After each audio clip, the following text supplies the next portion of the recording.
Don't ever tell someone that you understand what they have gone through, especially when they lost a child. Labor pains, they were very bad. But this was the first time I was a first-time mother with full expectation of a child, only to be told the child is dead. When I saw my wife going through a difficult time, and I had to gather strength to just walk with her through it all. What a shock, what a grieving. It was very bad. I can remember how it was. And even it's like it happened. Trouble's chasing me again, breaking down my best defense. I'm looking. Very beautiful. And I'm looking for you. that child looked like me. Rest and fear is filling up my head. I'm longing. God, I'm longing for you. Then I was told to go and see the child. I will find you in the place It was put there. And then it was a baby girl.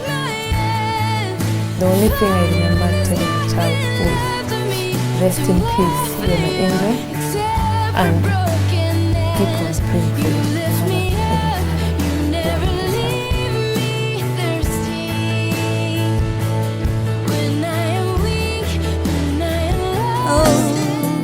Maisha ya ndoa. According to WHO, that is the World Health Organization, over 2 million children are born as stillbirths annually. And of course, that is quite a huge number. And if you don't know who a stillborn child is, that is a child who is born with no sign of life at all. And some of the causes of a child being born as a stillborn are maternal infections, complications during childbirth, among others. And in case you're wondering what will this information or how will it benefit your life, just to tell you, you might meet someone who's gone through it, who's in it, and might need your shoulder to lean on. And like they say, information is power. Once you get this information, you are empowered to encourage and be strong for someone else. And we have Mr. and Mrs. Zablon Mwakitele who have been through it, and they will take us through the phases of it, and you'll be able to understand the challenges, the pains, the sufferings, and how they were able to conquer it. Thank you very much for tuning in to Maisha Ya Ndoa. Karibuni sana. Thank you. Thank you. And thank you very much for creating time to be together with us in the studio. Most welcome. Yes, kindly tell us, after how many months in marriage did you get pregnant? I got pregnant after 2 months in marriage, and that's the time when I was having like low abdominal pains, which I was like, it was a painful period. And I went to see a doctor who managed to give me like a medication for painkillers for the menstrual cramps, but after that the pain continued, and I did subsidize, and I was told to do some investigations, which I did scan and some investigation for blood test, which confirmed that I was pregnant. Wow. Yes, so it went well, and I started the antenatal checkups with the gynecologist, and everything went well, and every investigation were done, and it shows that I was doing well, and the baby was okay. And the baby was okay. Yes. So you were there with her throughout the whole process? Yes, I was. I was there with her, and it was a very exciting time for us. Our first baby, thinking about what we'll name the baby, who will name them after, and all that. So it was a very great time, great excitement. Just like any other couple, that was our greatest expectation. Wow. Yes. So you went through it well and successfully? It was well, it was successful. Apart from the few hitches here and there, which the doctor, the gyna, managed to contain, to manage, everything else went okay. Well, it did go well. Yes. Well, then you went to to Mombasa, you told me that. Yes, I went to Mombasa because we were supposed to attend a wedding, and we were the best couple. And first, before I went, I had to go and see the gynae who proved that I'm supposed to go. It's okay, I can travel. Then I went there, everything was okay. The child was doing well and was in order. He was kicking and fetal heart was okay. But when I returned after a week, I think when I was at work, I felt something which was not okay. I was having like a muscle pull on my right leg. Then I went home, and that time my husband was not around. And I called him and I told him that there's something which is happening, and I'm not feeling well. So even that time the child kicked and was playing inside the tummy.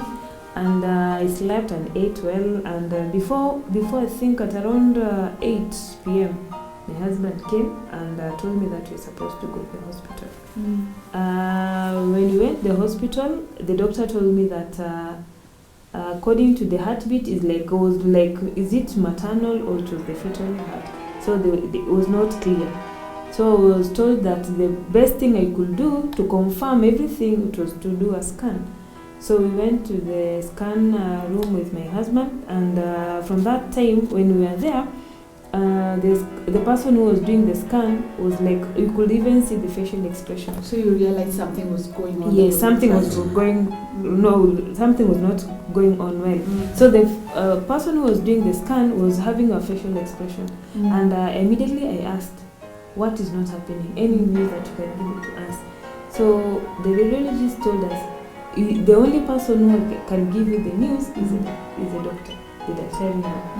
Then when we went outside, I told my husband, hey, for real, this one is not a good news. Yes. So you could feel because from the facial expression that the person looked at me, it was yes, and even was some question was asked, daktari amekwambia mfanye hii scan kwa sababu gani? And I said, the person who can give you the news is only the doctor. So we went to the doctor to give him the news. Very interesting. You were there with her? Yeah, I was there. I was there, and one of the things we kept debating was the sex of the baby.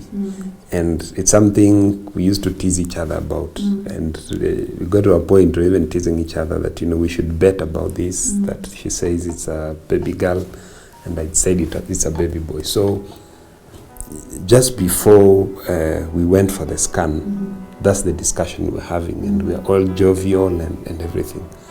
Then when we went into the scan room, and the radiologist kept checking and looking at the screen and everything, we looked at him. We were all looking at him, and just like she put it, we saw his face change. We saw his face have this gloomy, sad kind of expression, and the mood changed immediately. We realized something is not right. So as jovial as we were, we calmed down, and we asked him what's happening, and he told us what he said, that it's only the doctor who can tell you what's happening. So as we were there at the waiting lounge, waiting to see the doctor now, so many things went through our mind, and we didn't want to believe that it's what the doctor told us. We were so positive and upbeat about the baby's okay, everything is okay. Yeah, so that's what happened. But we went in, and the news was not very good. Wow, how did you receive the news as the father, and what was the news? The news was that there was no heartbeat. Wow. Yeah, there's no heartbeat. That's how the doctor put it. And of course, we knew, no heartbeat means no life. So to us, personally, I was very confused. I didn't know how to react. Here she is, she's devastated. The news, when the news was broken, it hit her like a ton of bricks. And as the husband, the man in me would want to be there to comfort her. But I didn't have the strength to do that at that time. But we were with the cousin the cousin was around, so we had come with her to hospital. So I walked out and called the cousin in, so at least I can go and ease off a bit, then try and call who I could call. I called the mother, my mother-in-law that is. I called my parents too, you know, just to inform them, and a few friends. Yeah, to just try and interestingly, no one picked that night. So you're trying to call to get comfort, to get direction when speaking. Yeah. And a few minutes prior to that, you're debating on the sex of the child. Yes. And now here, maybe a few minutes or maybe hours later, you're told that the child has no heartbeat. Yes. As the mother, it must have been very devastating to you. Well, how was it? Yes, when the doctor told me that there's no heartbeat, I was shocked, and I didn't even say anything. I just kept quiet, and the doctor was like, "Are you there?" And I said, "Yes." Yeah. And the doctor told me that we have one option for you to be admitted so that you can be induced from a... Wow, so you're going to be induced? Yes. And you already know Yes. that the baby is not alive? No. So you're going to go through probably labor? Yes. And you're going to go through the whole process of delivering the baby? Yes. And you already know that the baby is not alive? Yes. Wow. So that time when I was told that the baby is normal, when I kept quiet, and when my husband went outside and told my cousin to come inside, my cousin came and was screaming. That's when I realized, really, it's true. You know, it was not sunk in me that it is true. No, when my cousin screamed, and I like, okay, fine, make it real. Yes, because it has happened so fast. Yes, it was so fast because like 6 p.m. my child was kicking. And here 8 p.m. my child is normal.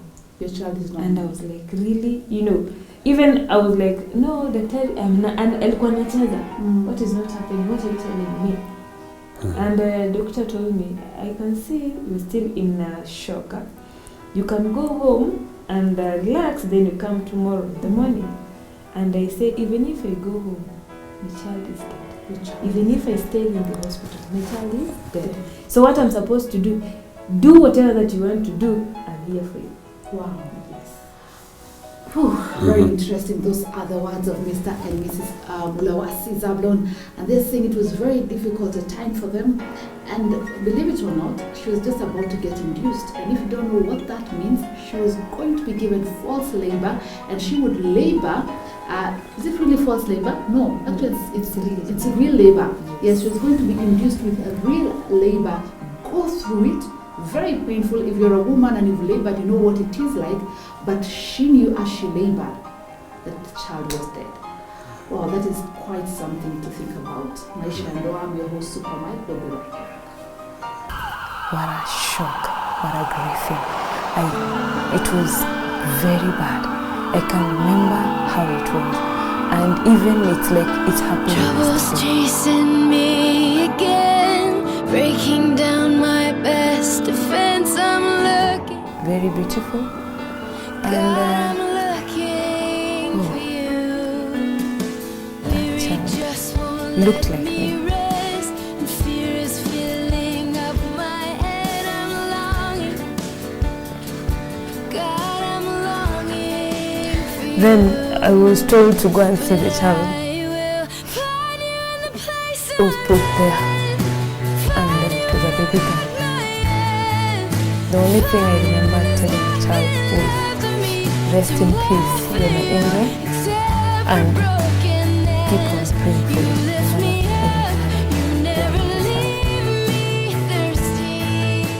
Kwa maisha ya ndoa. In case you just tuned in, thank you very much for choosing MBCI TV as the station of your preference. And let me just give you a short recap of what we're discussing. Today in the studio we have this lovely couple, Mr. and Mrs. Zablon Mwakitele.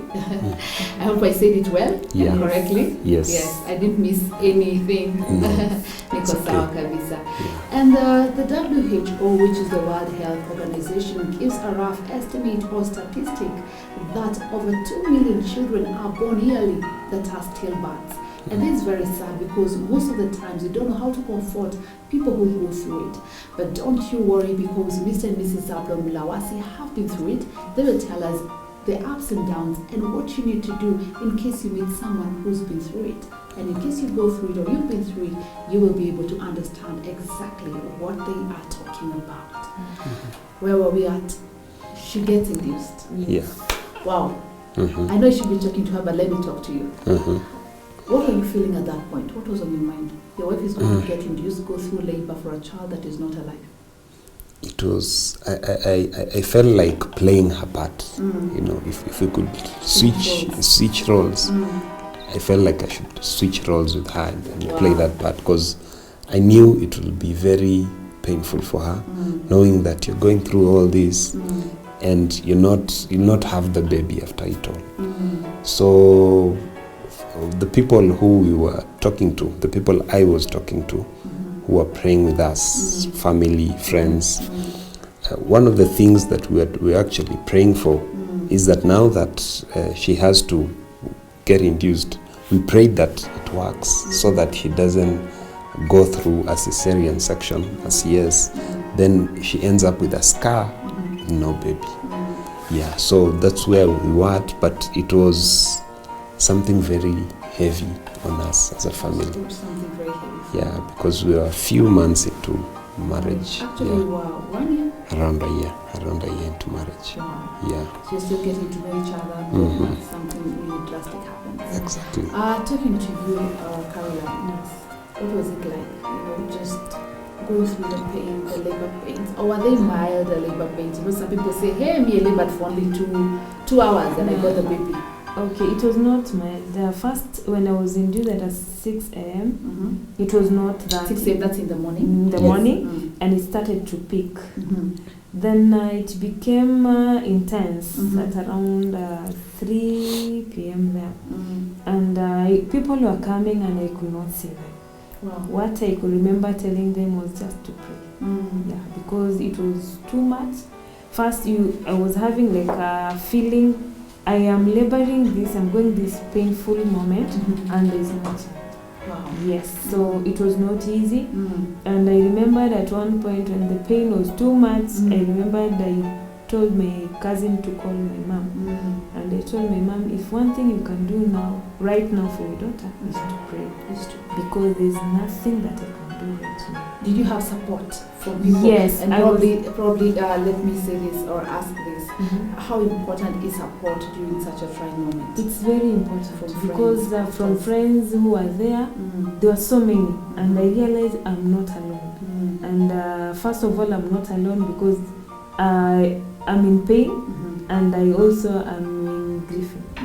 Okay, so that's so it was double tragedy. Double tragedy. Yes, you are grieving for your baby. Yes, and you're in pain. I'm in pain. Wow. Because remember, this child was kicking. Right now, is not kicking, and there's no connection. I realize this person is not there. And when you say this person, most people would probably feel like when a child that is a stillborn, or you get a child and then they die, that there is no connection. They are not a person. That's not a person. That is, you know, they live for a very short time.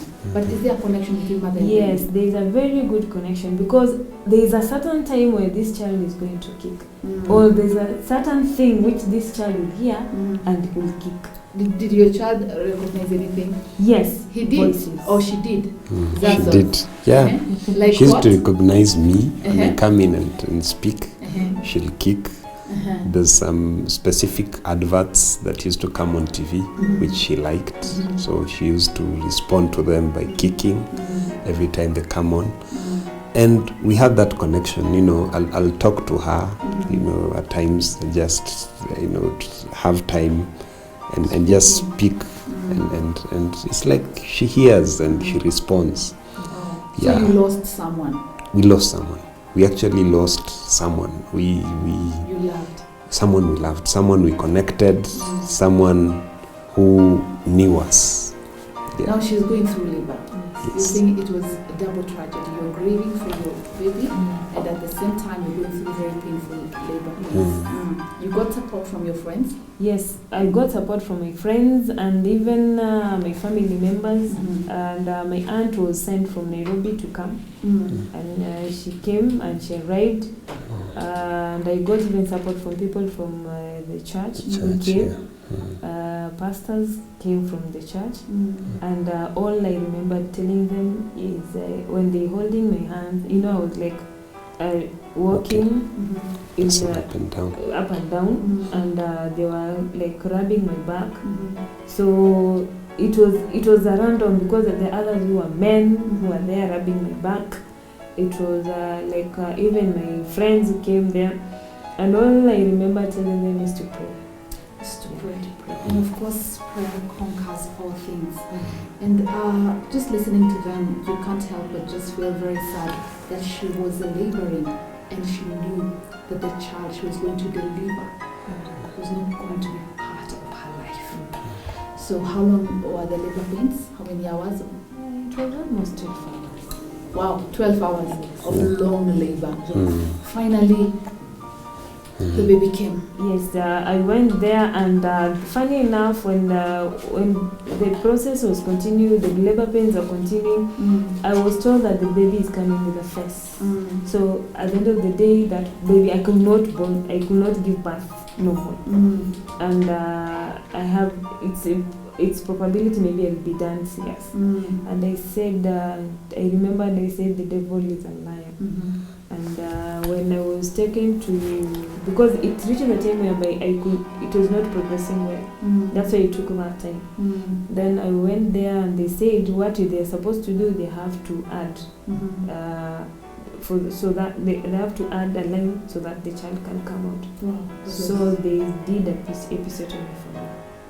Yes. Now, what was it like just knowing that she's going through all this pain and there's not going to be a baby that you're going to hold on, you know that this is my baby who's alive? Yeah. In most situations, you know, you can play the blame game. You can sit there and, you know, look at it as something that maybe she must have done wrong or anything. But in this situation, I realized that, you know, it's more difficult for her, understanding that to ladies, having a kid, having a child is one of the most important things in their lives. So I didn't want at any time to try and make it more difficult for her than it really is. Just before we go to the after. Yes. You did deliver finally. Yes. Yes, and it was very painful, but the baby came. Yeah, the baby came, and I saw the baby. Were you able to look at your baby? Yes. And I remembered when I looked at the baby, the nurses were shocked. Yeah, because when I went and I looked at the baby, she looked like me. Wow. Yes, I remembered, and was placed there, and I'm like, okay, fine.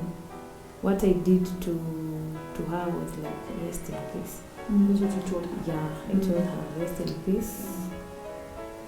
And it's okay. Getting really emotional right here. And like I said, so many times we look at people who've gone through this, have had children who are still, who are born as stillborns. And we kind of just think it was something that came and something that comes and goes, but that is not the case. You can see that child becomes part of that family. And these people need support. We cannot just look at them and think this will just go away on its own. MAISHA YA NDOA with Mr. and Mrs. Mulawase. I'm so grateful that God gave you courage. And I'm so grateful that you came to speak to someone who's watching and who's listening and who's getting encouraged. Maybe the last question. You're able to look at your baby and you're able to love her. yes, And you can tell someone who's listening that that child was part of you. yes, that child was part of me. So it's not just like a wind because No. alikuja maybe akafariki unamsahau hapana. That child was part of me. Because even when I remember that time, and after delivery, I think I told nikamwambia nurse, Mm. I need to see my child. Mhm. And they're like, really? I didn't know. Mhm. And I said, yes, Mm. this is my child, and I was given. And you've carried her for I've 9 carried months. her for 8 months. Yeah, 8 months. Yeah. Yes, and I need to see her. Mm. Yes. Well, thank you very much for sharing your story. Mm. And probably the viewer wants to know, when you try once, like Mm. you did and it didn't work out, were you guys able to do it the second time? And get it? Yeah, And what Yeah. were the results? we got a beautiful baby girl, Wow. 1 year old, Wow, beautiful. Yeah, What's yes. her name? Raisen Esther. Esther. Mm. Wow, wow, wow. And she's now 1 year and 1 year, 1 1 month. Yeah. Wow, beautiful. That's a beautiful end to that story and testimony, that after the tears, joy comes. And like they say, weeping may endure for a night, but joy cometh in the morning. So I can say, my fellow women outside there, that you should not be discouraged no matter what happened. The first time it can not work for you, but don't be discouraged, don't have fear. What you're supposed to do is just try and have support from your husband. And one thing is, don't think that it will happen the same way. It will happen another time, but in another way, but it will not be in a bad way. That's it. So have faith in God.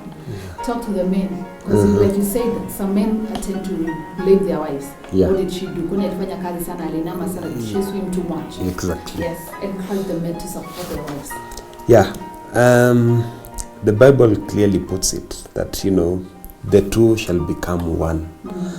And during such times, one of the greatest things you can do as a man is to stand by your wife. Pray for her, walk with her, encourage her, and just be that the most important support system that she needs.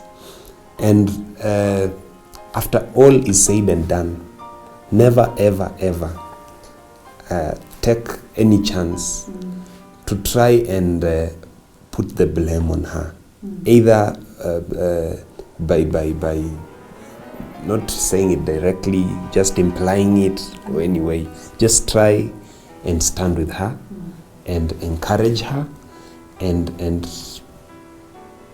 continue to walk with her. She needs that support. Wow, that is indeed very interesting, and thank you very much for sharing with us your very emotional story. And you've encouraged every young woman or every young person, or it doesn't really have to be young or old, any person who goes through a stillbirth, to know that there is hope. And what I liked about your story is that you went through it, but after that you conquered. We want to tell you that you are more than a conqueror through Christ who strengthens you. And now you told us you have a beautiful baby girl by the name of Raisen Esther Mwakitele. Oh, Raisen. Yes, I get it now correctly. Raisen Esther. Esther. Mwakitele. Awesome. And that's a blessing from God. And in case you just experienced that, God is able to bless you, to multiply you, and to cause you to shine. Endelea kubarikiwa. Kipindi hewani ni Maisha ya Ndoa. Make sure you make a date with us, and next time, same place. We love you and we appreciate you. I'm your host, Super. Love is a beautiful thing. To love you is a gift from above. Love is a beautiful thing. I will love you to the end of the world. For better, for worse, till death do us part. Love, love, love. Kwa maisha ya ndoa.